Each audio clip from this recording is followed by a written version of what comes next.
जनाब, हम गुफ्तगू कर रहे हैं बुलंद इकबाल साहब से, जो अफसाना निगार हैं, जो डॉक्टर हैं, हिमायत अली शायर के बेटे हैं, और बेशुमार इनकी और खसूसियात हैं जिस पर हम तफसीली गुफ्तगू करेंगे। लेकिन हमने पिछले हिस्से में गुफ्तगू वहाँ छोड़ी थी कि एमबीबीएस करने के बाद आपको ये ख्याल आया कि अपने बेहतर मुस्तकबिल के लिए पाकिस्तान से बाहर जाना चाहिए, क्योंकि जो स्ट्रगल आपने 5-6 साल वहाँ की तो उसके कोई बेहतर नताइज नहीं निकल पाए। यही कहेंगे ना?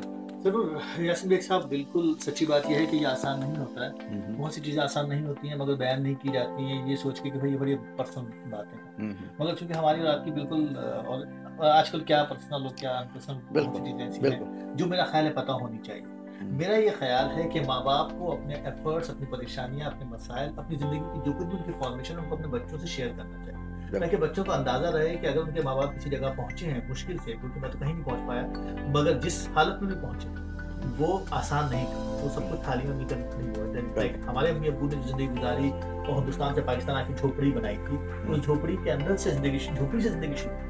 एक कमरे का क्वार्टर हुआ करता था हैदराबाद में, जहाँ आप रहते। हैदराबाद शाफ्ताबाद में 3 कमरे का मकान, और डैडी ने कभी जिंदगी में जॉब नहीं की, और जो कुछ भी किया एज ए फ्रीलांसर काम किया।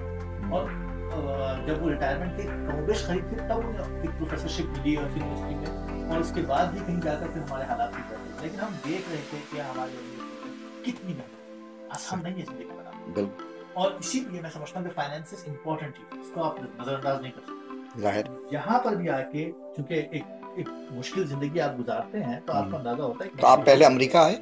जी हाँ, मैं पहले कनाडा आया था 1 हफ्ते के लिए, और फिर फौरन ही मैं अमेरिका चला गया। और अमेरिका जाकर मैंने ये छोटे काम, सारे छोटा काम कोई छोटा नहीं हुआ करता। सबवेज होते हैं यहाँ पर, जहाँ बंदवा बनते हैं, वहाँ पर मैं एक लॉयल इंडस्ट्री का सबवे था, वहाँ मैंने काफ़ी काम किया, और वहाँ पे वो बंदवा वगैरह डिस्ट्रीब्यूशन उसको बेचा करता था। इसी तरह कुछ वैरायटी स्टोर्स होते हैं, चाइनीज़ के स्टोर्स थे, वहाँ काम करता रहा। वहाँ पर शिकागो में रहकर काफ़ी रातों को गैस स्टेशन के बाहर सफाई भी करता था, बर्फ भी उठाता था, ये सब काम किए मैंने बाथरूम तक साफ। उसके बाद फिर न्यूयॉर्क आया, तो वहाँ पर न्यूज़ स्टैंड होते हैं, छोटे छोटे से खोखे। तो कितने अरसे के बाद आपको दाखिला मिला, या शुरू से ही आप दाखिला लेकर आए थे? नहीं, दाखिला तो खैर क्या, वो असल में हमारे ये होता है कि आपने मेडिसिन कर लिया, आपने सीफएमबी एग्जाम पास कर लिया, अब आपको पोस्ट ग्रेजुएशन ट्रेनिंग में दाखिला मिल सकता है। अच्छा। लाइक आपको पोस्ट ग्रेजुएशन ट्रेनिंग मिलेगी, उसमें 4 पैसे मिल जाते हैं, 40-50 हज़ार रुपया सालाना मिल जाता है, 2-3 हज़ार रुपया महीना बन जाता है आफ्टर टैक्सेस। तो इट्स मोर लाइक एक रीजनेबल अमाउंट बन जाता है। तो वो अमाउंट की भी ऑफ कोर्स तलब होती है,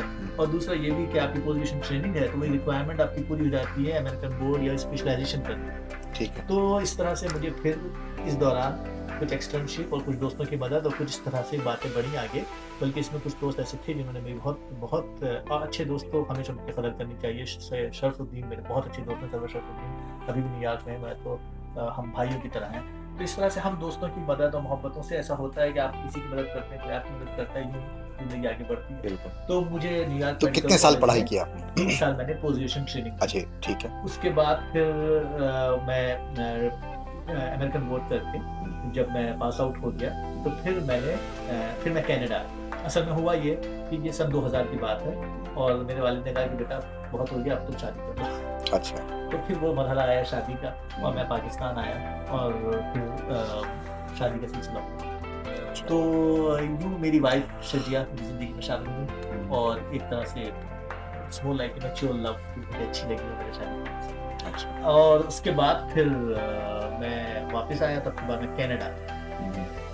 अनफॉर्चुनेटली उस वक्त ये हुआ कि शादी के कुछ ही महीनों बाद मेरी वालदा की अचानक तबीयत खराब हुई, और वो बाद में लीवर कैंसर की शिकन था, और उन्हें ज़्यादा टाइम नहीं मिला। मैं उन्हें लेकर आया, हम क्लीवलैंड गए, कनाडा में हर जगह जहाँ भी हो सकता था उनके लिए कोशिश की किसी तरह से हो जाए, कुछ सिलसिला वो बन जाए, मगर अनफॉर्चुनेटली ना साथ दे सके। और फ्यू मंथ्स और भी तकसीम भी कनाडा। अच्छा। जब तकसीम भी कनाडा में हो गई तो फिर मुझे ये ख्याल हुआ कि शायद कुदरत मुझे कनाडा लेके आ रही है, क्योंकि अब ज़मीन से कुछ रिश्ता बन गया, माँ का माँ से रिश्ता बन गया, तो फिर ज़मीन भी माँ है, माँ भी नहीं है, तो फिर कोई और कहाँ जाए। ये कुछ जज्बाती बातें नहीं है, मगर ये के अंदर एक होती है बात, जो तजुर्बे होते हैं उससे कुछ ना कुछ मायने निकलते हैं। सो यूँ हुआ, और फिर मैंने सोचा कि अब मैं कनाडा में रहूँ। तो मैंने 4-5 साल, क्योंकि इमीडिएटली आपका लाइसेंस नहीं बनता है, लेकिन American training, American exams, American qualification को कैनेडियन कंसीडर करते हैं। तो यूँ मुझे मैनीटोबा में जॉब की ऑफर हो गई, और 4-5 साल के लिए मशरूत किस्म का लाइसेंस मिल गया, कंडीशनल लाइसेंस कहलाता है, और इस तरह से मैंने वहाँ काम शुरू किया।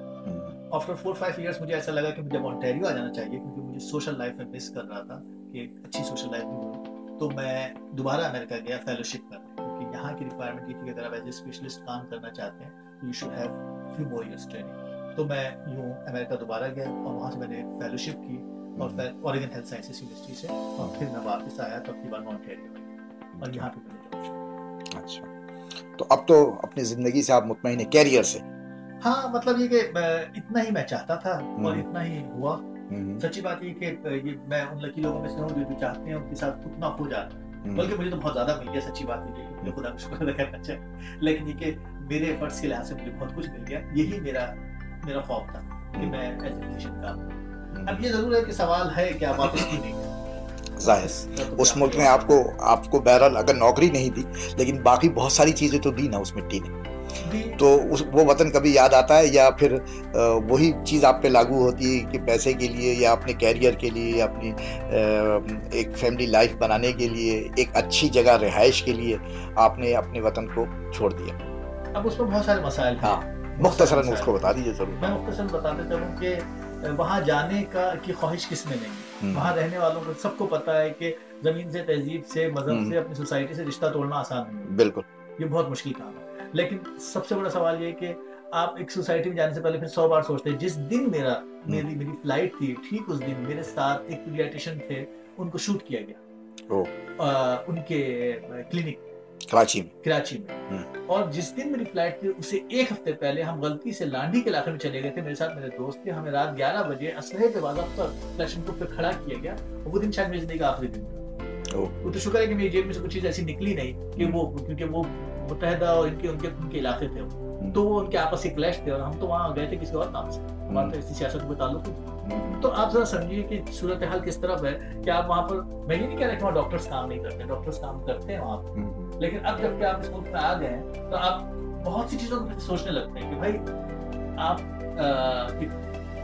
एक चीज है कि आप एक ऐसी सोसाइटी में बड़े हुए हैं, छोटे से बड़े हुए हैं, जहाँ पर आपको पता है कि अखलाकियात कहाँ है। तो फिर आप सोचते हैं कि यार मेरा बच्चा जो है वो उस किस्म के माशरे में बड़ा ना हो। सच्ची बात ही बता रहा हूँ मैं आपको कि वो तमाम मरीजाना चीजें जो मैं देखता रहा हूँ बचपन से लेकर बड़े होने तक, स्टेप बाय स्टेप मेरे सामने है, वो मेरी जिंदगी का हिस्सा है, मैं जानता हूँ। तो मैं इस ख्याल से कि नहीं साहब, एक सेहतमंद माशरा होना जरूरी है। और सच्ची बात है कि मगरिब का माशरा सेहतमंद है, कोई माने ना, मैं एज ए डॉक्टर कह सकता हूँ एक सेहतमंद माशरा। तो ये ख्याल मुझे कि भाई ठीक है, मेरे बच्चों को भी एक अच्छी सोसाइटी में बड़े होने का हक है, अब मेरे बाद उनकी जिंदगी। कितने बच्चे हैं आपके? मेरे 3 बच्चे। अच्छा, तो क्या कर रहे हैं अभी, कितने बड़े हैं? बड़ा बेटा मेरा जो है वो 10 साल का है, और वो जो है अभी ग्रेड 5 में है। दूसरा बेटी है मेरी, और वो 7 साल की है। और फिर मेरा एक छोटा बेटा है, वो 5 साल का है। तो 3 बच्चे हैं, एक ग्रेड 5 में, अच्छा, तो चले जनाब, मतलब यहाँ तक जो आपसे बात हुई तो इससे मुझे ये अंदाज़ा होता है कि जैसे जो एक अच्छे कैरियर का, एक सेहतमंद माशरे में रहने का जो आपने ख्वाब देखा था, वो ख्वाब आपका पूरा हुआ। अब यहाँ से हम आपके शख्सियत के उस हिस्से की जानिब आते हैं जिसका ताल्लुक़ अदब से है, और उर्दू अदब से है। मैंने कहीं पढ़ा था कि आपने जो है अफसाने लिखना जो शुरू किया वो अपनी वालिदा के इंतकाल के बाद गालिबन, हाँ, या उससे पहले भी कुछ? 1-2 अफसाने मैंने लिखे थे। अच्छा। हाँ, वो जिस ज़माने में मेडिकल कॉलेज में था, उस ज़माने में मेरा ज़्यादा इंक्लिनेशन टुवर्ड्स लेफ्ट पॉलिटिक्स की तरफ था। वो तो कभी इन्वॉल्व नहीं हुआ, कोई मैंने बैच नहीं लगाया, मगर मैं क्योंकि फैमिली बैकग्राउंड की वजह से, तो small like towards communism, socialism, इस किस्म की मुझे ज़्यादा साम्राज्यवाद और ये और वो चीज़ों से नजर आता है। तो उस ज़माने में मैगजीन निकलता था नेशनल स्टूडेंट फेडरेशन, उसमें 1-2 कुछ चीज़ें छपी थी। अच्छा। उसके बाद अम्मी की वफात जब हुई, it was a big shock, क्योंकि मैं बेटा होने के नाते माँ की ज़्यादा करीब था शायद, या माँ बेटे का रिश्ता होता है अंदर से। तो मैंने फिर एक आर्टिकल अम्मी पर लिखा था, या बीबी सईदा के नाम से, और फिर अम्मी के लिए किताब भी मरतब की थी मेरी अम्मी जान। वो पूरी फैमिली ने, उनके दोस्तों ने, उनके रिश्तेदारों ने किया था, तो उसमें भी किसी हद तक मेरी स्टिमुलेशन शामिल थी। अच्छा। तो यूँ एक किताब अम्मी के ऊपर तरतीब दी थी, मगर उसके बाद लिखने का सिलसिला शुरू, क्योंकि वहाँ आपने ये महसूस किया कि अब कैरियर पर जो है मतलब जितनी ज़्यादा आप तवज्जो देते रहे हैं तो अब थोड़ा सा रिलैक्स हुए हैं, तो अब इस तरफ आए, गालिबन यही बात थी, है ना? तो इस पर हम अभी आपसे अगले हिस्से में गुफ्तगू करेंगे। आपको पता है हमारा टाइम लिमिटेशन क्या है, तो हम उसके करीब पहुंच गए हैं बिल्कुल। तो अगले हिस्से में आपसे बात करते हैं कि बाकायदा अफसाने लिखना, किताब छपवाना, अदबी सरगर्मियों में हिस्सा लेना, कनाडा की अदबी सरगर्मियों में हिस्सा लेना, हिंदुस्तान और पाकिस्तान के जो अदीब शोरा हैं उनसे रब्ता रखना, और उससे आगे आपका जो मीडिया का नया हवाला है और बहुत स्ट्रांग हवाला बन गया है, उस पर हम अगले हिस्से में गुफ्तगू करेंगे। शुक्रिया।